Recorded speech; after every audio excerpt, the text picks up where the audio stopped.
Semua doktrin agama itu kompatibel dengan akal sehat. Karena dia dipikirkan untuk memproyeksikan keabadian, memproyeksikan kemasukakalan keadilan, memproyeksikan good society. Jadi agama didesain oleh pikiran akal sehat. Dan itu yang menerangkan mengapa orang yang berupaya untuk mendalami agama selalu terpancing untuk merambah ke wilayah filosofi. Demikian sebaliknya, orang yang belajar filsafat selalu ingin untuk mengetahui bagian subtil dari kehidupan manusia yang hanya bisa diterangkan dengan fasilitas batin, yaitu agama. Islam atau semua agama sebetulnya umumnya ada dimensi vertikalnya, dimensi esoteriknya, dan ada dimensi masyarakatnya, dimensi sosial, atau dimensi akidah dan dimensi muamalahnya itu. Kita bisa bertengkar di wilayah muamalah, dan Islam tentu bertumbuh karena interpretasi terhadap hukum-hukum Islam. Tetapi soal ritual itu final, akidah itu final, 5 rukun itu final, kepastian-kepastian kitab suci itu final. Saya menganggap bahwa kita sebetulnya dirangsang untuk memikirkan mana yang masih bisa diperdebatkan, yaitu aspek sosialnya, pajak, demokrasi, perkawinan, busana segala macam. Itu kan aspek sosial yang berkembang mengikuti peradaban. Tetapi yang tegak lurus itu yang disebut sebagai inti dari iman. Ya, iman itu nggak mungkin dipercakapkan. Jadi kalau ada orang bilang ada dialog antar iman, ya itu agak palsu. Karena iman tidak mungkin didialogkan. Yang ada adalah aspek-aspek sosial dari iman. Itu bisa didialogkan. Itu agnostik itu bukan tidak percaya Tuhan. Tidak percaya Tuhan itu artinya orang yang susah untuk mengucapkan sesuatu karena yang akan datang itu masih dalam proses ini. Jadi mending dia bilang, saya mungkin akan mengerti keadaan-keadaan itu kalau fakta-faktanya mulai terbentuk. Jadi sifat agnostik bukan memusuhi Tuhan, justru menganggap bahwa Tuhan itu adalah satu potensi yang bisa membuat kita terperangah gitu, atau bahasa filosofinya tremendum, mengalami fascinosum et tremendum. Itu kalau pakai bahasa Latinnya tuh.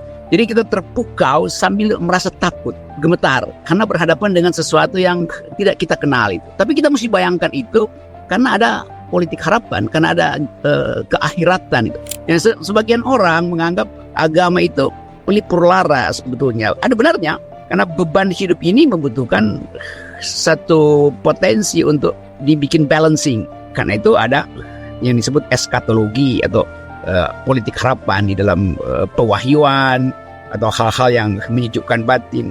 Jadi penting tadi, Rama betul dari awal bahwa kalau kita udah sesak secara politik, mending kita perluas bagian batin kita. Agama adalah memperluas bagian batin kita. Tentu ada orang yang menganggap memperluas batin supaya masih mampu untuk menerima penderitaan, yaitu interpretasi itu. Ada justru yang menganggap bahwa yang real itu adalah di dalam batin, bukan di dalam public space tadi itu. Itu sebetulnya agnostik itu religius, bukan tidak religius. Agnostik justru menganggap bahwa karena saya tidak tahu, maka jangan saya bikin judgment gitu. Demikian juga terhadap orang lain yang menganggap dia lebih tahu, itu juga berbahaya karena nanti orang nasihatin saya kan, Anda mesti begini. Oh iya, tapi kalau Anda nasihatin saya itu artinya Anda menjadi absolut. Saya menganggap bahwa Tuhan masih berbuat, Tuhan belum berhenti itu. Jadi kalau dia belum berhenti, maka kita sebaiknya jangan finalkan sesuatu yang ada di kepala kita, yaitu interpretasi tentang apa yang dikerjakan Tuhan. Kan kita lihat ada periode mungkin dari abad ke-8 sampai abad ke-13 bahkan. Dunia ini dihuni oleh pikiran bermutu dari filsuf-filsuf Arab yang agamanya pasti Islam. Sementara Eropa pada saat yang sama itu mengalami teokratisasi, yaitu pikiran dikendalikan oleh gereja tuh. Dan itu yang disebut abad gelap sejarah Eropa itu yang panjang. Sebetulnya semua orang juga in progress, cuma ada yang merasa udah sampai. Itu saya kurang, ya saya hormati, tapi saya kurang bisa diyakinkan bahwa ada orang yang merasa dia udah sampai. Padahal dia masih hidup, kan agak ajaib kan. Besok dia ada godaan, lalu orang berasa ya ini karena digoda setan. Iya, digoda setan, tapi Anda merasa Anda udah final. Jadi keyakinan agama itu selalu bagi saya endemik dalam upaya untuk duel dengan kehidupan, berdamai dengan penderitaan. Orang mengalami pemberontakan batin.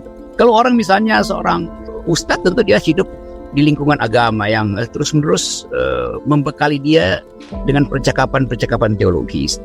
Lalu santrinya merasa bahwa dibekali secara rohani. Oke, itu pembekalan langsung dari ustadz, dari guru agama. Saya hidupnya tidak di situ. Saya hidupnya di hutan, di gunung yang curam, yang tiba-tiba angin kencang, lalu udara turun -20. Di situ pengalaman agamanya beda itu. Nah, kita mesti betul-betul sekaligus merasakan bahwa ada yang tremendum tadi, ada yang fascinating, ada yang mencengangkan, tapi ada yang mencemaskan. Karena saya nggak bisa terangkan keadaan di hutan yang tiba-tiba ada badai dan kita nggak punya perlengkapan yang cukup, tapi mesti cari tempat perlindungan. Atau lagi naik gunung, tiba-tiba ada badai es, hujan es, tiba-tiba lalu kita panik, lalu kita mencari penyelamatan dengan cara mengamini kehidupan pada saat itu. Itu yang disebut pengalaman eksistensial dari seorang manusia itu. Bisa disebut sebagai pengalaman keagamaan. Jadi situasi itu yang menerangkan kenapa saya menganggap bahwa tidak ada yang final selama proses kita masih hidup. Kita masih bisa berubah dan mengalami penderitaan batin sekaligus keceriaan jiwa yang tidak bisa diterangkan melalui satu fase di dalam kehidupan beragama seseorang.